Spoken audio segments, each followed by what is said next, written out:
One of the happiest kinds of experiences that I've ever had was when I was involved in doing a number of adoptions.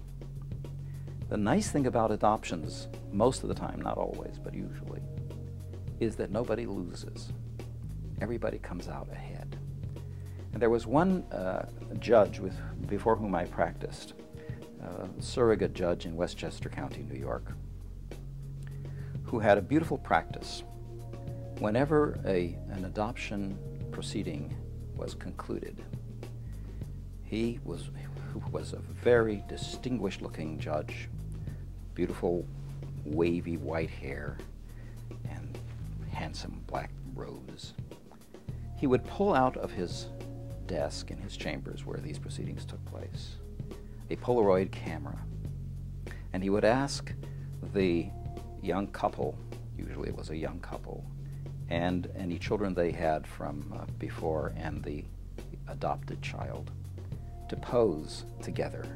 And he would say to them, I'd like to take a picture of you now.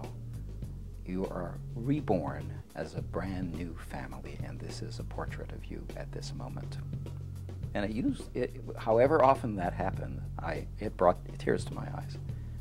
I thought, what a wonderful judge, and what a wonderful thing it is for me to be able to do this. And there was no V, there was no X versus Y in that kind of case. It was simply in the matter of so-and-so, the adopted child.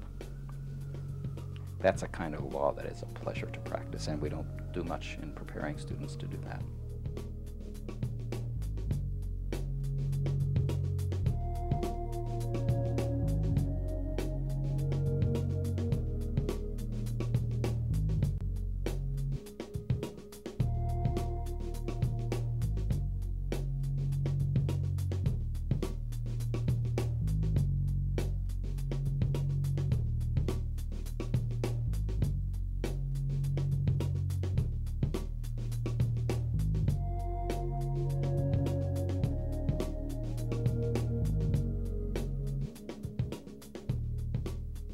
I see the law as being a way of making the future. Law has the characteristic that it retains the past into the present. Obviously, that's one of its main functions. Another view, and a better view, is that it's a way of making the future. It's an agreed way of making social futures. So relevant to making a social future is everything that's relevant to people's choices, which includes moral values, but also personal ambitions and desires. Lawyering and judging are necessarily creative acts, and they're acts of construction. And you construct and create whether you're conscious of it or not. For me, the difference is not between deciding to be an activist or not, but it's the difference between taking responsibility for your acts of creation or denying them. And I think life in the law is much more satisfying, and if one is conscious of and accepting of the fact that lawyering is creative, that judging is necessarily creative.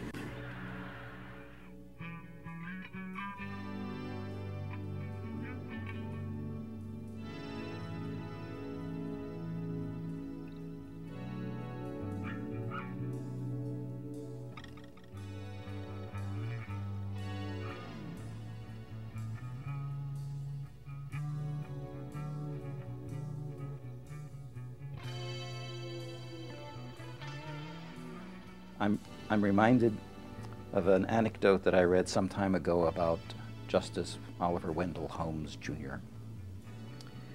It is said that one time he was in the Supreme Court library when he was up in his 90s. A rather old man, but still a judge on the highest court in the land. Working very late at night, and no one else was in the library but a young clerk of another justice.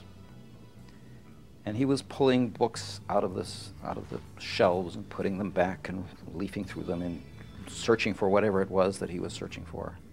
And at last it seemed that he found what he was looking for.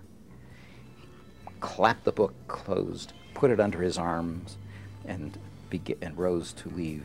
He turned to the young clerk and he said, "Isn't this fun?"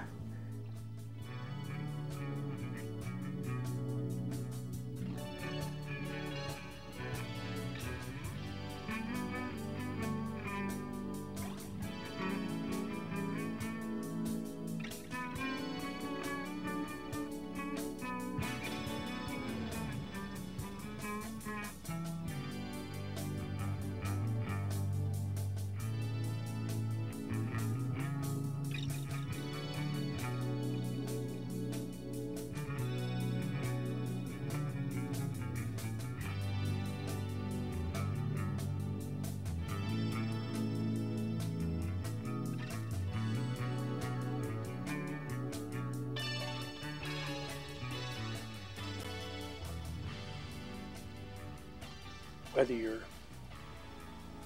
solving problems and looking for alternative solutions and weighing the relative value of proceeding one way or another, it is the innovative, the imaginative, the creative way of parsing, taking apart the problem with which you're faced and coming up with solutions and then weighing those solutions.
Creative problem solving I would see as solutions which are unexpected but effective, where the traditional approach is not going to work or is not regarded as being adequate.